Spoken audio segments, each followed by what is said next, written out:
very closely what goes on in the world for quite a few years.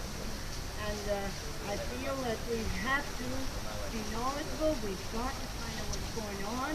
If you remember, there were supposed to be weapons of mass destruction in Iraq, and it turned out there weren't. It was something that wasn't proven. And now we have this scale, that there's something been, chemical weapons have been used. These are the kind of things that have proven that the Western world isn't always correct in what they're saying about what's been happening. Also, I feel that the United States has interfered in too many of our poor countries that have so much to lose by military action. And our country of Canada is one of the biggest armament producers in the world. And I think that we have got to be on top of this. You don't hear it in most of the media, but it's true. And you take the Center of Policy Alternatives magazine, where they have researchers working all the time. They tell you what's happening. And this is what is happening. That Canada is a military country. And we have to be aware of this. And I think I could say a lot more, because when I get to a mic, I'm not sure how to stop. But I really encourage everyone to speak up, stand up for peace. And that's what Jack Layton stood for, and that's why I'm wearing this orange shirt. Here, here.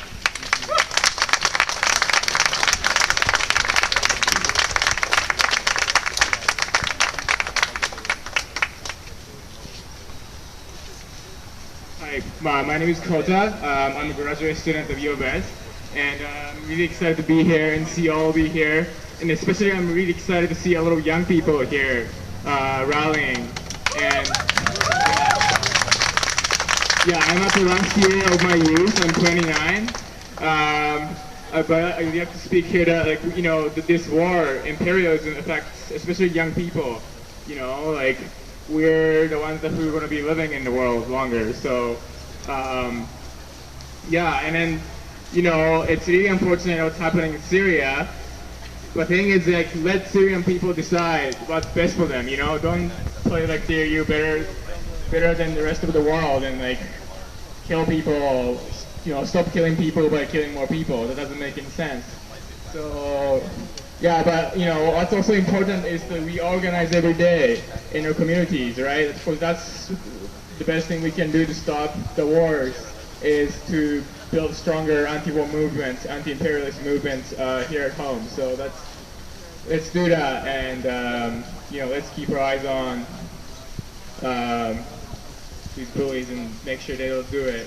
You know, and you know, there's no justice, no peace. You know, this term, you know, it's unless there's no justice, there won't be any peace. So it's a collective effort to, you know, for all of us to do it. So I want to finish by just doing a chant: no justice, no peace. No justice, no peace. No justice, no peace. No justice, no peace. Thank you.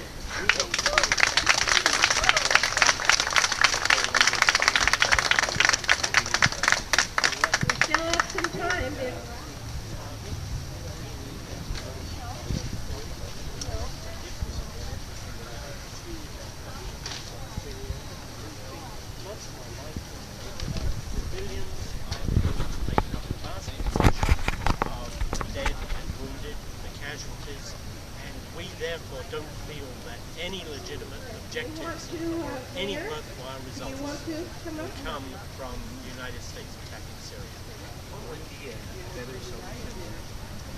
Well, as Winston Churchill, in fact, said to Georgia, is to better than to war. Studies at the University of Saskatoon. My belief is and that I think, well, you know, we see students look desperate for housing and food and paying tuition. You know, countries like ours have no business going to war or supporting any war efforts.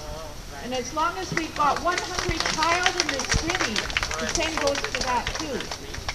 And, you know, this place should be packed. We're all outraged by how prioritized war is in this world. and we've got to put the priorities back on human values. And you are all standing here on Treaty 6, and what I would encourage everybody in this crowd to do, and from every day forward, is to get to know one First Nations person in your community and start building peace right here in the city. Thanks.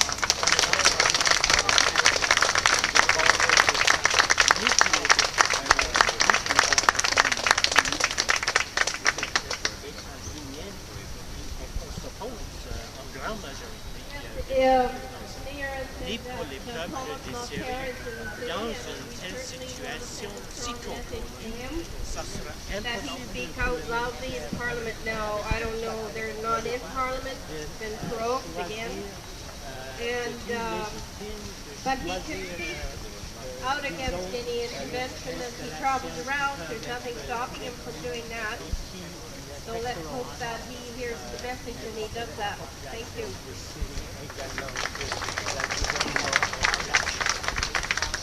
My name is Lois Mitchell, and I am with a small group of people that are part of a movement, an international movement that calls itself Food Not Bombs.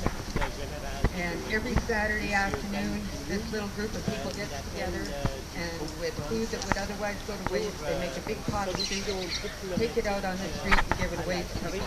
And in doing so, initiate a conversation about peace every Saturday afternoon. And for the last, well, every Saturday afternoon we can manage. Can't always, there's only small groups, and sometimes people are out of town. But for the last few Saturdays, we've been gathering at the old McDonald's site here, where we know that McDonald's has disappeared on account of, so we hear, on account of it became offensive for people to be gathering in front of McDonald's, hanging out with nothing better to do. We started serving our soup down there, and when people ask, why are you doing this, all we can say is to promote peace, and also to create a place where people can get together and have the conversation. This is a serious day, but this has been ongoing for my whole lifetime, that we've been talking about this, and the only way that this war makes any sense is that the way to use the weapons that we're manufacturing. It's a corporate decision, and makes no sense from a human perspective to anybody, and all we can do is keep trying to promote peace every Saturday. 4 till 6 at Old McDonald's. That was well said. Anyone else like to say a few words? No? Well, we sure thank you for all of you coming out today, voicing your concerns and showing your support for no intervention.